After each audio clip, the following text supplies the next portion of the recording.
የሕማማት ሁለተኛ ቀን ዕለተ ማክሰኞ። በዚህች ዕለት ጌታ በቤተ መቅደስ ረጅም ትምህርት ስላስተማሩ ዕለቱ የትምህርት ቀን ይባላል። በስመ አብ ወወልድ ወመንፈስ ቅዱስ አሃዱ አምላክ አሜን።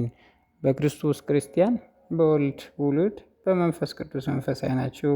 የእመቤታችን የቅድስት ድንግል ማርያም የአስራት የቃል ኪዳን ልጆች በወደደንና ባከበረን በጌታችን በመድኃኒታችን በኢየሱስ ክርስቶስ ፍጹም ሰላም እንደያላችሁበት ሰዓት አቆጣጠር እንደምን አደራችሁ፣ እንደምን አረፈዳችሁ፣ እንደምን እስከ ሰዓት አደረሳችሁ። አሜን። እግዚአብሔር አምላክ በፈጠረው አንደበት ሁሉ ዛሬም ዘወትርም የተመሰገነ የከበረ ይሁንልን። አሜን።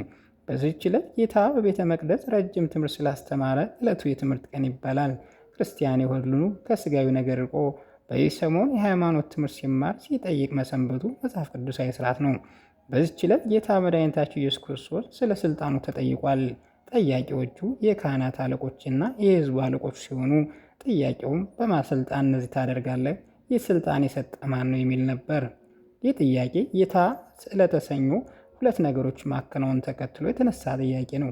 ይኸውም ጌታ ሲያደርጋቸው የነበሩ ታምራትና ድንቅ ስራዎች የካህናት አለቃው ስለቀኑ ጌታ ከሮማን መንግስት ባለስልጣናት ጋር ለማጋጨት ነበር። የቀየሱት ስልት ነው። ጌታ በቤተ መቅደስ የነበሩት ነጋዴዎችን አባሯል። መደባቸውን ገልባብጧል። ነጋዴ ማባረር፣ መደብ ማስለቀቅ መንግስታዊ ስራ ነው። ጌታ በራሴ ስልጣን ቢላቸው ጸረ መንግስት አቋም አሉ በማለት ከሮም መንግስት ዘንድ ለማሰጣላት ነበር እቅዳቸው። ጌታ ግን የፈሪሳውያን ጠማማ ሀሳብ ስለሚያውቅ የዮሐንስ ጥምቀት ከየት ነውን? ከሰማይ ነው ወይስ ከምድር ነው ሲል ጠይቋቸዋል። ጌታችንን ፈሪሳውያንን ላቀረቡት ጥያቄ ቀጥተኛ ምላሽ አልሰጠም። ምክንያቱም ጥያቄው ለከሳሾች ዓላማ መሳካት አመቺ ሁኔታ ስለሚፈጥር ጥያቄውን በጥያቄ መልሶላቸዋል። እርሱም ከሰማይ ነው ቢሉት ለምን አላመናችሁበትምን እንዳይላቸው፣ ከሰው ነው ቢሉት ደግሞ ሕዝቡ ዮሐንስን እንደ አባት ይፈሩትና እንደ መምህር ያከብሩት ነበርና ሕዝቡ እንዳይጣሏቸው ስለፈሩ ከወዴት እንደሆነ አናውቅም ብለው መለሱለት። እርሱም እኔም በማን ስልጣን እነዚህ እንደማደርግ አልነግራችሁም አላቸው። ይህን ጥያቄ መጠየቃቸው እርሱን የሚያደርጋቸውን ተግባራት ሁሉ በራሱ ስልጣን እንዲያደርግ አጥተውት አልነበረም። ልቦናቸው በክፋትና በጥርጥር ስለተሞላ ነበር እንጂ። ዛሬም ቢሆን መልካም ስራ በሰራን ጊዜ ከልዩ ልዩ ወገኖች የሚመጡ ፈተናዎች ለመልካም ስራችን እንቅፋቶች ሊሆኑ እንደሚችሉ መገንዘብ አለብን። ብዙ ወገኖች ለቅን ሀሳባችን ለምን ሰዎች ክፉ ነገር ይመልሱልናል በማለት ሲጠይቁ ይሰማል። ለቅን ሀሳባችን ከዓለም ዘንድ ተቃራኒ ነው እንደሚጠብቀን ለመረዳትን አለብን። የዓለም የሚወደው የገዛ ወገኑን ነው የሚለው ጌታ የትምህርት ልብ ይላሉ። በዘመናችን አሳልፎ ሊሰጡት የሚፈልጉ ሰዎች ፈታ ጥያቄ እንደሚያቀርቡ ከወዲሁ ልንገነዘብ ይገባል። በዕለተ ማክሰኞ የሚነበብ የሚጸለይ ድርሳነ ማያዊ እንደ አምላክ በሚሆን በአብ ወልድ መንፈስ ቅዱስ ስም በእውነት በማመን ዓለም ሁሉ የሚያድን ጌታ መድኃኒታችን የሞቱንና የመከራውን ነገር የሚናገር በዕለተ ሰሉስ የሚጸለይ የሚነበብ ድርሳኔ ነው። ጌታ ኢየሱስ ክርስቶስ አይሁድን አስቀድሞ ወደ ሐና ወሰዱት። በዚያ ወራት ሊቀ ካህናት ተሾሞ ለነበረ ለቀያፋ አማቱ ነበር። ቀያፋ ፈሪሳውያንና የካህናት አለቆችን የመከራቸው ነበር። ሕዝቡም ሁሉ ለመምከር በተሰበሰቡ ጊዜ እርስ በርሳቸውን ነው ይህ ሰው ብዙ ታምራትን ያደርጋል፣ ምን እናድርገው ተባባሉ። እንዲሁም ብንተወው ሁሉም ያምንበታል። የሮም ሰዎች መጥተው እኛንም ወገኖቻችንን አገራችንን ይወስዳሉ። ቀያፋ እናንተ የምትመክሩትን አታውቁም፣ ይህ ሁሉ ሕዝብ ከሚጠፋ አንድ ሰው ብንገድል ይሻላል አላቸው። ይህም ያለው ከልቡ አይደለም፣ ስለ ሕዝቡ ሁሉ ይሞት ዘንድ ስላለው ትንቢት ተናገረ እንጂ ስለ ሕዝቡም ብቻ አይደለም፣ የተበተኑት የእግዚአብሔር ልጆች በአንድነት ሊሰበስባቸው ነው እንጂ። ከዚያች ቀን ጀምሮ እስከ ይሞትባት ዓርብ ቀን ድረስ ጌታ ኢየሱስ ክርስቶስ ይገድሉት ዘንድ ተማከሩ። ሲወስዱትም ከተክሉ ቦታ ጀምሮ እስከ ሐና ቤት ድረስ ከምድር ላይ 7 ጊዜ ወደቀ። አይሁድ ግን በመውደቁ አዝነው ከሚያነሱት ይልቅ ከፊትና ከኋላው 340 ጊዜ በእግራቸው ረገጡት። የተሳለ ጦር መርገጥ እንዲብስባቸው አላወቁምና። አይሁድ ጌታ ኢየሱስ ክርስቶስ የአንገቱን ስር ይመቱት ብለው በታላቅ አመታት መቱት። እያንዳንዱም ለሞት የሚያበቃ 19 ጊዜ ደበደቡት። ሁል ጊዜ ለመግደል ይፈልጉት ነበርና። ጌታ ኢየሱስ ክርስቶስ 19 ጊዜም ደብድበውት እንዳልሞተ ባዩ ጊዜ ክንዶቹን 32 ጊዜ መቱት። ስጋዋቸውን በመቆራረጥ በጽኑ እስራትና በጽኑ መመታት ክንዶቹ ፈጽሞ ታመሙ። ጌታ ኢየሱስ ክርስቶስ ደረቱንም ከተራበ ከጣጋ ሆዱ ጋር 25 ጊዜ መቱት። መራቡም እውነት ነው። ሰይጣንስ እንኳ የጾም ወራት ከፈጸመ በኋላ ፈጽሞ እንደተራበ አውቆ ወደ እርሱ ቀረበ። ሲፈታተነውም የእግዚአብሔር ልጅ ከሆንክ እሊህን ድንጋዮች እንጀራ ይሁኑ ብለህ እዘዝ፣ እኔም አንተም ተርበናል አለው። ጌታ ኢየሱስ ክርስቶስ መልሶ ሰው የሚድነው በእንጀራ እንዳይደለ ተጽፏል፣ እግዚአብሔር አንደበት በሚወጣ ቃል ነው እንጂ በማለት ሰይጣን ድል ነሳው። መላእክትም ሊያገለግለው መጡ። ልዩ የሚሆን እግዚአብሔር የማይሸነፍ አሸናፊ ነው እያሉ አመሰገኑት። ዳግመኛ ጌታ በጎዳና ሲሄድ በተራበ ጊዜ የበለስ ፍሬ ፈለገ። ከቅጠል ብቻ በቀር ፍሬ ስላላገኘባት ለዘላለም ባንቺ ላይ ፍሬ አይገኝብሽ ብሎ ረገማት። ፈጥናም ደረቀች። ደቀ መዛሙርቱም እንደምንም ፈጥና ደረቀች ብሎ አደነቁ። ሰው በሆነበት ወራት ሁሉ ስለ እኛ ተራበ። እኛ ከነፍስና ከስጋ ራብ ያድነን ዘንድ እርሱ በ5 እንጀራ 2 ዓሣ 5,000 ሰው በአንድ ዓሣና በ7 እንጀራ ለ4,000 ሰዎች ያጠገበ እሱ ስለ እኛ ተራበ። ወደ ጥንት ነገራችን እንመለስ። ከተራበ ሆዱ ጋር ደረቱን በመቱት ጊዜ የታመሙ ሰዎች በትእዛዙ ያደናቸው ጌታ ኢየሱስ ልቡ በእውነት ውስጥ እንደሚቀልጥ ሰም ቀለጠ። ዳግመኛም የመቶ አለቃው መጥቶ ማለደው፣ ጌታ ሆይ ራራልኝ እንጂ በጭንቅ ታሟል፣ ከቤትም ማን ተኝቷል አለው። ጌታ ኢየሱስ ክርስቶስ እኔ መጥቼ አድነዋለሁ አለው። ይህም ሹም መልሶ ከቤቴ ልትገባ አይገባህም፣ በቃል ሂዳም ብለህ እዘዝ እንጂ ልጅ ይድናል እንጂ አለው። እኔም እንጂ ገዢ ነኝ፣ የምገዛቸው ጭፍሮች አሉኝ። ከዚህ ያለውን ሂድ ብለው ይሄዳል፣ ሌላውም ና ብለው ይመጣል፣ ሎሌውም ይህን አድርግ ብለው ያደርጋል አለው። ጌታ ኢየሱስ ክርስቶስ በሰማ ጊዜ አደነቀ። ለሚከተሉት ሰዎችም አላቸው፣ በእስራኤል ውስጥ እንደዚህ ያለ የሚያምን እንዳላገኘው እውነት እላችኋለሁ። ብዙ ሰዎች በእኔ ስም አምነው ከምስራቅና ከምዕራብ ይመጣሉ፣ ከአብርሃም ከይስሐቅና ከያዕቆብ ጋር በመንግሥተ ሰማያት ይቀመጣሉ። የመንግሥተ ሰማያት ልጆች ግን ለቅሶ፣ ጥርስ ማፋጨት ወዳለበት ጨለማ ያወጧቸዋል። በቃሉ ትእዛዝ ልጁን አድኖ ይህን የመቶ አለቃ ሂድ እንደ ሃይማኖት ይሁን አለው። ይኸውም ሹሙ ወደ ቤቱ በተመለሰ ጊዜ ልጁ ድኖ አገኘ። አይሁድ ግን ደረቱን ከሆዱ ጋር በትእዛዝ የሚያደነሱ ልቡን መቱት። ዳግመኛም የነነዌ የከናን ሴት እየጮኸች መጣች። ጌታ የዳዊት ልጅ ዘንልኝ፣ ልጄ ክፉ ጋኔን ይዞት አእምሮውን ያሳጣታል አለችው። ጌታ ኢየሱስ ክርስቶስ ለልጆች የቀረበውን እንጀራ አንስቶ ለውሾች መስጠት አግባብ አይደለም አላት። ይህች ሴት መልሳ አዎ ጌታ ሆይ፣ ውሾች እንጂ ከልጆች ከጌቶች ገበታ የሚጥሉትን ትርፍራፊ ይበላሉ አለችው። በልቡም ትእዛዝ ከልጁ ጋኔሉ አወጣ። ጌታ ኢየሱስ ክርስቶስ ስለ እምነትሽ ያ ጋኔል ከልጅሽ ወጣ ሂጂ አላት። ወደ ቤቷን በተመለሰች ጊዜ ጋኔሉ ከሷ ወጥቶ ልጅቷ ድና ልብሷን ለብሳ ካልጋ ተቀምጣ አገኘቻት። አይሁድ ግን ደረቱን ከሆዱ ጋር ልቡንም መቱት። በልቡም ትእዛዝ ልምጽ የያዛቸውን 10 ሰዎች አዳናቸው። ቸር ጌታ ኢየሱስ ክርስቶስ ከበጎ ሳጥን ልቦናም በጎ ነገር ያዋጣታልና፣ እንደዚህ የሚራራ ልብ ግን መከራ ተቀበለ፣ እንደ ሰም ቀለጠ። በመርገጥና በመምታት የውስጥ ሕዋሳቱን ሁሉ ታመመ። ስለዚህ ነገር ተአምር መታመም የእሱ ናቸው። የጥብስና የመለኮት ቃሎች ለአንድ ለክርስቶስ ብቻ ናቸው። አንድ ክርስቶስ ወደ 2 አኗኗር አንለየው። 2 አካል 2 አምሳል ለማለት 2 ፈቃድ 2 ክፍል 2 ስራ ማለት አንለየው። ከተዋህዶ በኋላ የመለኮት የተስፈቱን አንድ ስራ ነው እንጂ። በአህያውና በውርንጭላዋ የተቀመጠ በትትናም የታዩትን የጌታ ኢየሱስ ክርስቶስ ጭኖቹ 80 ጊዜ መቱት አሉ። የተቀመጠውን እንደ አርበኞች በሰረገላ በፈረስ አይደለም። ጌታ ኢየሱስ ክርስቶስ ሰው ማጥፋት አይወድምና ዮሐንስና ያዕቆብ የሰውነታችሁን መጠን አታውቁም እንዳላቸው የሰው ልጅ የሰውን ሊያድን እንጂ ሊያጠፋ አልመጣም። ዮሐንስና ያዕቆብ አቤቱ ኤልያስ ከሰማይ እሳት አውርዶ እንዳጠፋቸው አንተም የሰማርያን ሰዎች እሳት ከሰማይ አውርዶ አጥፋቸው ባሉት ጊዜ አላጠፋቸውም። በአህያና በውርንጭላዋ ላይ በመቀመጡ ፍቅር ትሕትናን እንዳመጣ ወራቱም የፍቅር ወራት እንደሆነ ተገለጠ፣ ተረዳ።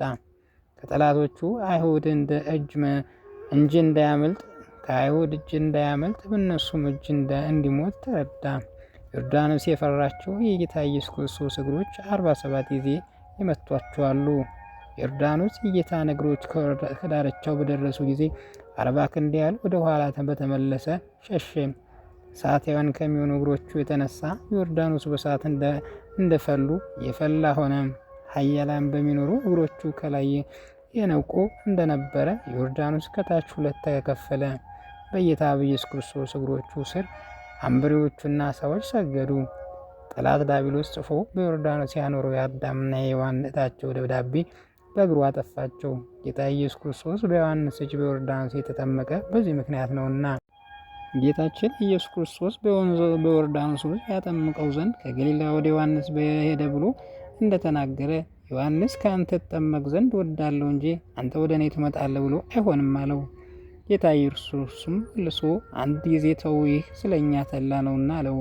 እውነትን ነገር ትንቢት ነቢያትን እንፈጽም ዘንድ ይገባናል። ከዚያ በኋላ ተው። ዮሐንስም ጌታ ኢየሱስ ክርስቶስ ክቡር ምስጉን የምትሆን ብርሃንን የምትገልጽ የእግዚአብሔር ልጅ ሆይ ይቅር በለኝ እያለ አጠመቀው። የማይዳሰስ ራሱን ዳሰሰው። ውኆች በራሱ ላይ ፈሉ። በመጠመቁም ክብር ስልጣን ፋንታ በክብር ላይ ክብር አገኘ። ከተጠመቀ በኋላ ያን ጊዜው ከውሃው ወጣ። እነሆ ሰማያት ተከፈቱ። እግዚአብሔር መንፈስ እንደ ርግብ ወርዶ ከራሱ ላይ ሲቀመጥ አየ። እነሆ የመረጡት ደስ የሚሰኝበት የሚወደው ልጅ ይሄ ነው የሚለው ድምፅ ከሰማይ መጣ። ይህ ልጅ አንድ ነው እንጂ ሁለት አይባልም። አንዱ የማርያም ልጅ ሁለተኛው የኔ ልጅ ሲል ሊባል አይገባም። በጎል የተወለደ ሌላ፣ መላእክት የሰገዱለት ሌላ አይደለም፣ የተጠመቀው ሌላ አይደለም፣ አንዱ ልጁ ነው እንጂ። እግሮቹና ሕዋሳቶች ሁሉ የደበደቡት ጠላቶቹ ግን ከእግሩ በታች መሆን አለባቸው። አይሁድ እርሱን በመደብደብ ከደከሙ በኋላ በገመድና በራሱ ፀጉር 305 ጊዜ ጎተቱት። ጽሙንም ይዘው ከወደቀበት መነሳት እስኪሳነው ድረስ 28 ጊዜ ጎተቱት። ከምድር አንስተው ጽሙን ይዘው በራሱ ፀጉር በጎተቱት ጊዜ የራሱ ፀጉር 305 ጊዜ ነጩት። ደግሞም ጽሙን 28 ጊዜ የነጩት በዚህ መከራ ሁሉ ተቆጥቶ አልተናገረም። በሚሸልተው ፊት የማይናገር በግ ነውና፣ ይኸውም ያማረ የተወደደ በግ ዓለም ሳይፈጠር አስቀድሞ የታወቀ የተዘጋጀ ነው። በኋላ ዘመን ግን ስለኛ ተገለጸ። ይኸውም የዓለሙ ሁሉ ኃጢአት የሚያስተስርይ መስዋዕት ነው። እንዲህም እየደበደቡት እየጎተቱ ወስደው ከሐና ፊት አቆሙት። ዮሐንስ ጴጥሮስ ተከትለውት ነበረ። ያም ዮሐንስ በሊቀ ካህናቱ ዘንድ የተላመደ ነውና ከጌታ ኢየሱስ ክርስቶስ ወደ ሊቀ ካህናቱ ቦታ ገባ። ጴጥሮስ ግን ተከትሎት ከውጭ ቀረ። ይኸውም ደቀ መዝሙሩ ዮሐንስ ለበረከቱ ተናግሮ ጴጥሮስን አስገባው። በረከቱም ሴት ጴጥሮስ አንተም ደግሞ የዚያ ሰው ደቀ መዝሙር ወገን ነህ አለችው። እሱም አይደለሁም አላት። የአይሁድ ቆላትና ጭፍሮች በዚያ ሌሊት ብዙ ብርድ ስለነበረ እሳት አንድደው እየጫሩ ቆመው ይሞቁ ነበር። ጴጥሮስ ከእርሱ ጋር እሳት ይሞቅ ነበረ። የካህናት አለቃና ሐና ጌታ ኢየሱስ ክርስቶስ ስለ ደቀ መዛሙርቱና ስለ ትምህርቱ ጠየቀው። ጌታ ኢየሱስ ክርስቶስ መልሶ በዚህ ዓለም በግልጽ ተናገርሁ። አይሁድ ዘወትር በሚሰበሰቡበት በቤተ መቅደስና በምኩራብ እያስተማርሁ በግልጽ ተናገርሁ። በስውር የተናገሩት አንድስ እንኳ የለም። እኔ ለምን ትጠይቁኛላችሁ? ነገሬን የሰሙትን ጠይቋቸው። እኔ የተናገርሁት እነሱ ያውቁታልና። ይህንም በተናገረ ጊዜ በዛ አቁሞ የነበሩ ከሎሌ ያሉት አንዱ ለሊቀ ካህናት እንደዚህ ብሎ ትመልስለታለህ ብሎ ጌታ ኢየሱስ ክርስቶስን በጥፊ መታው። ጌታ ኢየሱስ ክርስቶስ መልሶ ክፉ ተናግሬ እንደሆነ ስለ ክፋቴ መስክርብኝ፣ በጎ ተናግሬ እንደሆነ ግን በዳኛ ፊት ለምን ትመታኛለህ አለው። ይህንም የተናገረው በስጋዊ አንደበቱ ብቻ አይደለም፣ ከስጋ ጋር የተዋሃደ ቃል ለምን ትመታኛለህ አለ እንጂ። በጥፊ ስለመመታቱ ባህር ተንቀጠቀጠች፣ ፈሳሾቿ ወደ ኋላ ሸሸ። ያው ባህሪ የሚሆን አምላክ ልጅ የፊቱን መመታት አይታለችና። ሐና ጌታ ኢየሱስ ክርስቶስ እንደታሰረ ካህናቱ አለቃ ወደ ቀያፋ ሰደደው። ጴጥሮስ ከካህናቱ አለቃ ቦታ ድረስ ከሩቅ ተከተለው። የነገሩን መጨረሻ ያይ ዘንድ ወደ ውስጥ ገባ። የካህናቱ አለቆች ሕዝቡም ሁሉ የጌታ ኢየሱስ ክርስቶስን ይገድሉ ዘንድ የሐሰት ምስክሮች ይፈልጉ ጀመር። ነገር ግን አላገኙም። ከዚያ በኋላ ብዙ የሐሰት ምስክሮች መጡ፣ ደክመውም ክፉ ነገር አላገኙበትም። ደግሞም 2 ሰዎች መጥተው ይህን የእግዚአብሔር ቤተ መቅደስ አፍርሼ በ3 ቀን እሰራዋለሁ ያለው ነው አሉ። ማርቆስ ጌታ ኢየሱስ ክርስቶስ ጻፍቶችና ካህናቱ የካህናት አለቆች ወደ ተሰበሰቡበት ወደ ካህናት አለቃ ቤት ወሰዱት ብሎ ተናግሯል። ጴጥሮስም እስከ ካህናት አለቃ ቦታ ድረስ ርቆ ተከትለው ጴጥሮስ ከሌሎቻቸው ጋር በብርሃን በኩል ተቀምጦ እሳት ይሞቅ ነበር። የካህናት አለቆችና የሕዝቦች ሁሉ ጌታ ኢየሱስ ክርስቶስ ይገሉት ዘንድ የሐሰት ምስክሮች ይፈልጉ ነበርና፣ ነገር ግን አላገኙም። በሐሰት የሚመክሩበት ብዙ ሰዎች ነበሩ፣ ምስክሮቻቸው አልተሰማም። ሌሎች የሐሰት ምስክሮች ተነስተው እንዲህ ብለው ተናገሩ፣ ይህ እጅ የሰራው መቅደስ አፍርሼ በ3 ቀን ሌላ በእጅ ያልተሰራ እሰራለሁ ሲል እኛ ሰማነው ብለው ተናገሩ። ከዚያ በኋላ ምስክሮቻቸው አልተሰማም። የካህናት አለቃ ከአደባባይ መካከል ተነስቶ ይህን ያህል ሲያሳጡህ አንድስ እንኳ አትመልስም ብሎ ጌታ ኢየሱስ ክርስቶስ ጠየቀው። ጌታ ኢየሱስ ግን ዝም አለ፣ ምንም አልመለሰም። ደግሞም የካህናት አለቃ የብሩክ ልጅ ክርስቶስ አንተ ነህ ብሎ ጠየቀው።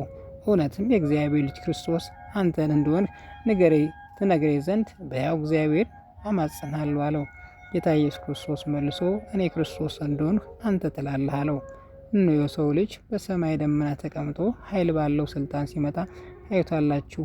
የካህናት አለቃ ልብሱን ቀደደ፣ እንዲህ አለ፣ እነሆ ስድቡን ሰማችሁ፣ ምን ምስክር ትፈልጋላችሁ? እንግዲህስ ምን ትላላችሁ አላቸው። ሁሉም ሞት ይገባዋል ብሎ ፈረዱበት። አይሁድም ከሰው ልጅ ይልቅ ደም ግባቱ በሚያምር በጌታ በኢየሱስ ክርስቶስ ፊት ላይ ምራቃቸውን ያበዛ ዘንድ በአፋቸው ውሃ እየጨመሩ ምራቃቸውን 73 ጊዜ ተፉበት። ፊቱን አይቶ የሚያድን የለም ብሎ በተናገረ በጌታ ፊት ላይ ተፉበት። እርሱ ግን ምራቃቸውን ተጸይፎ ፊቱን አልመለሰም። ጌታ ኢየሱስ ክርስቶስ የሚጸየፉት ምራቅ በፊቱ ላይ በመቀበሉ በኃጢአት የተቋቆረ የኃጢአት ቅባት የተቀባ የፊታችን ደስ የሚያሰኝ ቅባቱን ብሩህ ያደረገ እርሱ በበትር መቱት። ጉንጮቹ 120 ጊዜ በጥፊ መቱት። በጥፊና በበትር ከመመታቱ ብዛት የተነሳ ራሱን ጉንጮቹንም ቆሰሉ።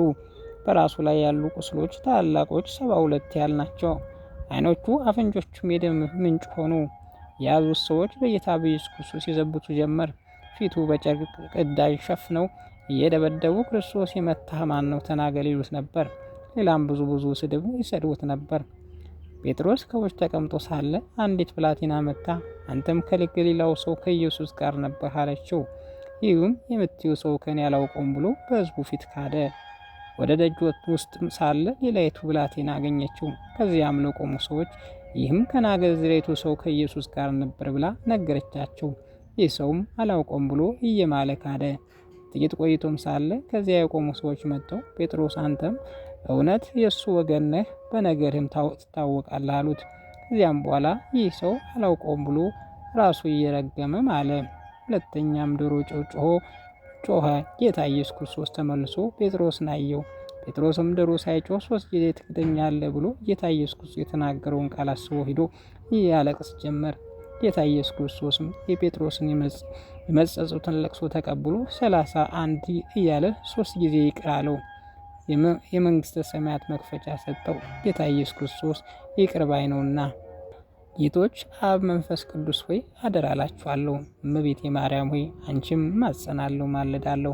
ጌታ ኢየሱስ ክርስቶስ በነፍሱና በስጋው በተቀበላቸው መከራዎች ሁሉ የሁለተኛም በመቸንከሩም የእሾህ አክሊል ተቀናጅቶ በመስቀሉ በሞቱም ወደ ሲኦል በመውረዱ በጦር በመወጋቱ በመቀበሩ ኃጢአቴን ሁሉ ይቅር ትሉኝ ዘንድ ከኃጢአት ሁሉ ፍዳ ታድኑኝ ዘንድ ለዘላለሙ አሜን። ወንጌል እንደተናገረ ጌታ ኢየሱስ ክርስቶስ ያደረገው ታምሪ ነው። በቅፍርናሆም ልጁ የታመመበት የንጉሥ ወገን የሚሆን አንድ ልጅ ሹም ነበረ።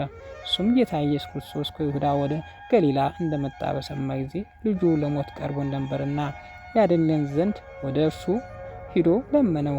ጌታ ኢየሱስ ክርስቶስም ታምርና ምልክት ካየህ አታምንም አለው። ካላየህ አታምንም አለው። ያም የንጉሥ ባሪያ ልጅ ሳይሞት ፈጥነህ ውረድ አለው። ያን ጊዜም ጌታ ኢየሱስ ክርስቶስ ልጅ ድኗል ሂድ አለው። ያም ሰው ጌታ ኢየሱስ ክርስቶስ በነገረው ቃል አምኖ ሄደ። ሲወርድም ብላቴኖች ተቀብለው ልጅህ ድኗል አሉት። አይሁድ ግን አዳይ ክርስቶስ ደረቱን ልቡን ከሆዱ ጋር መቱት። የመሴፋ ሰው ከሚሆን ከሳሙኤል ዘንድ ጀምሮ የናቁ አይሁድ በራስ ጸጉርና በገመድ እየሳቡ ከሐና ወደ ቀያፋ የወሰዱ አላፍ ሆይ ለዘለፋ መጥቶ ለተስፋ በቆመ ጊዜ መስቀል ተስፋ የሆነ እንጂ ዘለፋ አይሆንብኝ። ክንዴ ከወሰናቸው ከሁለቱ ክንዶች ጋር የተዋረደች የሆነች የአንገት እስር በመመታትና በመሰር መከራ ያጸኑብህ። ፍጹም ኃጢአት ብሰራ በየቀኑ ሁሉ ቸርነት ይከተለኝ። ሆድህ ቸርነት የተመላ ደረትም ሰውን የሚያጽናና ነው። በከበረ ደምህና በፊትህ ወስጥ መከራ እስኪያጽኑብህ ውሳጣዊ የሚሆነውን ንዋይ ውስጥህንም የመቱ ከተሰወረ ኃጢአት አንጻይ። እኔ ለባሪያም ከልዩ ነገር ራራልኝ። እንደ በደለኛ አይሁድ በመቱ ጊዜ ያለ ቁጣ የጭኖችን በትር የታገስ የሽፍቶችን መስቀል የተሸከም ከበደል የተራቆት ክርስቶስ ሆይ አቤቱ የቀይ እባብ ሰራዊቶች እንዳይመጡብኝ በኃይል እግራቸውን እንደ እባብ እግር አድርግ። ድብደባን ካበዛውብህ በኋላ አይሁድ በተክል ቦታ ውስጥ 36 ጊዜ ሁለት እግሮችን የመቱ በቀኝና በግራ አረፍትን ሰርተህ በእሳታዊ ባህር መካከል ጎዳና አንስተኝ።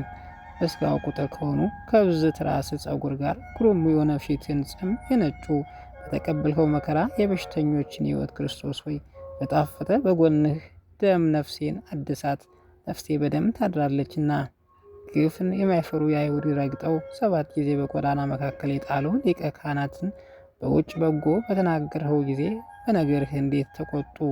ማልኮስ ፊትህ እንዴት ጻፋ? በይፋታዊ ወደ ተሾመ ወደ አማቹ ቀያፋ በሐና ትእዛዝ ዳግመኛ የወሰዱ መለኮት በስጋ ለምን ታመመ? መለኮትስ በመቃብር ውስጥ ለምን ተኛ? ዓለምን አንተ የምን በከንቱ ባልወረስ? ከጸጉርህ እጅግ የበዙ ጠላቶች በግፍ በሕይወት የሞት ፍርድ የፈረዱብህ በሰው መከራ የተፈተን ክርስቶስ ሆይ ክረምትን በገባ ጊዜ በጋንም በጊዜው ባመጣኸው ጊዜ በምሕረት ጠብቀኝ። ፊትን ለመውጋት የሰጠህ ከአፍረት ምራቅ ፊትን ያልመለስ ተማሪዎች በመከራህ ጊዜ ጥለውን የሸሹ የክርስቶስ ሆይ በጭቃ የተሰራ ቤትን ሌቦች እንዳይቆፍሩት በመስቀል ጠብቀው።